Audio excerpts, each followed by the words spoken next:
नमस्कार, मैं doctor Manisha Kulkarni, consultant obstetrics and gynaecologist working in Sahyadri hospital, Hadapsar.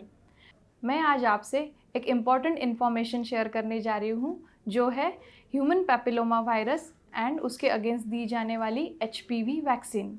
आज के फास्ट इरा में हमारे जो यंगस्टर्स हैं उनका सेक्सुअल लाइफ यंग एज में शुरू होता है और उसके कारण HPV को एक्सपोज होने का रिस्क है वो बढ़ जाता है।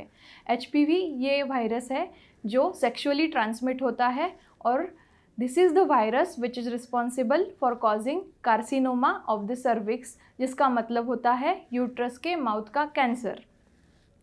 ये कैंसर होने के लिए हाई रिस्क फैक्टर्स है आपका सेक्सुअल डेब्यू अर्ली या यंग एज में होना और आपके मल्टीपल सेक्सुअल पार्टनर्स होना। लेकिन गुड न्यूज़ ये है कि this is the only cancer which is prevented by vaccinating yourself with HPV vaccine. तो HPV वैक्सीन लेने का आइडियल एज कौन सा होता है? ये वैक्सीन आइडियली दी जाती है at the age of 9 years till 15 years of age. इसका मीनिंग है आइडियली ये वैक्सीन हमें देनी चाहिए सेक्सुअल एक्टिविटी कमेंस होने से पहले। अगर ये वैक्सीन हम ये 9 ईयर्स टू 15 ईयर्स के एज में देते हैं तो इसकी इफ़िकेसी है 90 to 95%। इंडिया में ये वैक्सीनेशन कैचअप वैक्सीनेशन के तौर में till the age of 25 years किया जाता है। 25 ईयर्स के एज तक अगर ये वैक्सीन हम देते हैं तो इसकी इफ़िकेसी है 60 to 70%। हमारे इंडिया में कैंसर ऑफ द सर्विक्स के लिए जो स्क्रीनिंग टेस्ट है जिसे पैप्समियर कहते हैं, उसका कंप्लायंस कम होने की वजह से हमारी जो ऑब्स्टेटिक्स कम्युनिटी है वो एडवाइस करती है या रिकमेंड करती है ये वैक्सीन लेना till the age of 45 years. तो ये वैक्सीन का शेड्यूल क्या है?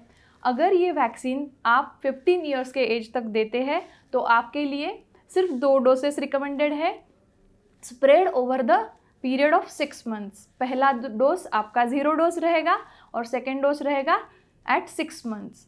अगर ये वैक्सीन आप 25 ईयर्स के बाद में लेते हो तो आपके लिए 3 डोसेस रिकमेंडेड है। First is 0 dose, second dose is taken at 2nd month and third is taken at 6th month. हमारे इंडिया में 2 टाइप्स की वैक्सीन्स अवेलेबल है। एक है सर्वेरिक्स जो बाइवैलेंट वैक्सीन है जिसमें HPV के 2 स्ट्रेन्स हैं और उनके अगेंस्ट ये एक्टिव है। दूसरी वैक्सीन है गार्डासिल जिसमें विच इज़ अ क्वाड्रीवैलेंट वैक्सीन। उसमें स्ट्रेन्स जो है वो है 6, 11, 16 एंड 18। ये वैक्सीन हमें कैंसर ऑफ द सर्विक्स से तो बचाती ही है और उसके साथ ही ये वैक्सीन हमें एनोजेनाइटल वार्ट्स एंड पेनाइल कैंसर से भी बचाती है। तो ये वैक्सीन रिकमेंडेड होती है गर्ल्स में भी और बॉयज़ में भी। अगर HPV और HPV वैक्सीन्स के रिगार्डिंग आपको कोई भी डाउट है तो हमें ज़रूर लिखिएगा नीचे दिए गए वेबसाइट पे। Thank you.